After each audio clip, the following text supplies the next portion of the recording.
Professor Allan Saxe, good morning. Surprised by the fact that they couldn't get the votes on Friday? I personally was very surprised. They were stumbling all over the place. I'm not too bright, but I could figure out a way to do this. First of all, you talk to the Freedom Caucus. You bring those people in. These are ideologues. They're not the kind of negotiating people that President Trump is used to. It's not a matter of, I'll give you $10 or I'll give you $11 right. and we'll split the change.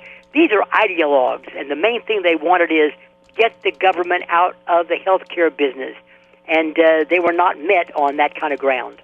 It is interesting, and I think that becomes confusing for the president, who normally is dealing with people that when you cut a deal, the deal's, hey, this is a good deal for you. It might not be what you were looking for, but it's a good deal for you. But these are people that don't negotiate that way. That's exactly right. Yeah. Why Speaker Ryan did not understand that. And also, just from a human standpoint, and I think Speaker Ryan's a very, very good man, but why they didn't understand that you let people, you bring the opposition into the room, and your own people, in fact. And in fact, they wouldn't even let the opposition, the Freedom Caucus, read the bill.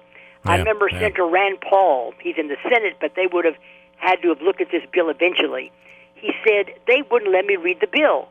And I kept thinking, my gosh, that's the way the Democrats tried to pass the TPP, the Trans-Pacific Partnership. They wouldn't even let people read the bill. And I'm saying, what are these? These are adults and then acting like little children. You can't read the bill. Yeah. And I remember when Speaker Ryan was asked that, he said, well, this is the way it's always been done. And I'm saying, well, it didn't work this time. Who's the judge on Fox News on Saturday night that the president wanted? What's her name? Do you remember? Judge Pirro. Yes, and so the president. And Professor, this was really funny on Sunday morning. The president said, "Watch Judge Pirro tonight on Fox," and then she came out and just opened up by just unleashing on Speaker Ryan and just. Exactly.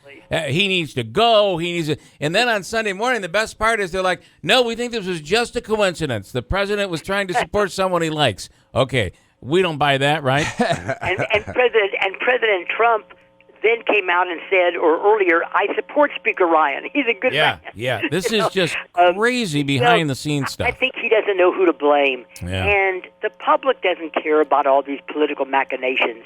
They want a health care bill they can understand and that is affordable. And it's not going to come down that way for a long time to come. Professor, don't you think the right thing to do would be to have Republicans and Democrats work together? No one wants to own this, but it's time they put their big boy pants on and to fix the parts that are problematic, to make this thing work for everybody. Exactly. Isn't there an opportunity to do this right now? You're sounding way too logical. Oh, you're right. You're right. You're exactly right. When the Democrats first passed Obamacare, they did it without any Republican support whatsoever, and that was bad. Mm-hmm.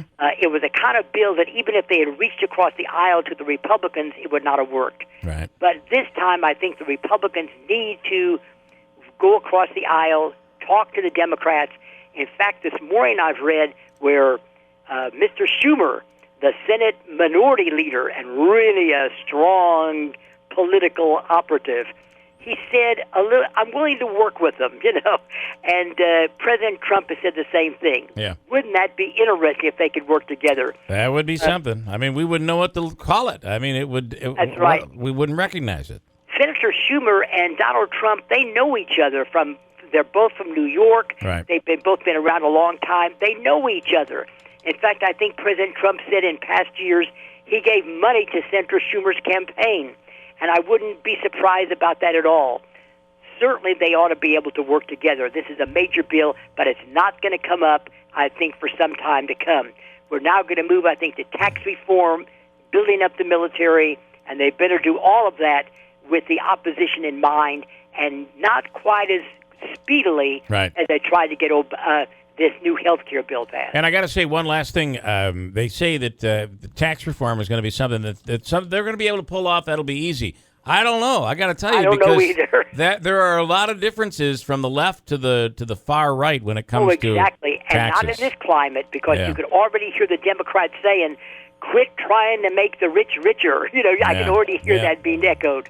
All right, Professor, thanks so much. Enjoy your day. Thank you. It's greatly appreciated. Allan Saxe, Professor of Political Science at University of Texas. He's a regular here, and I kind of enjoy him.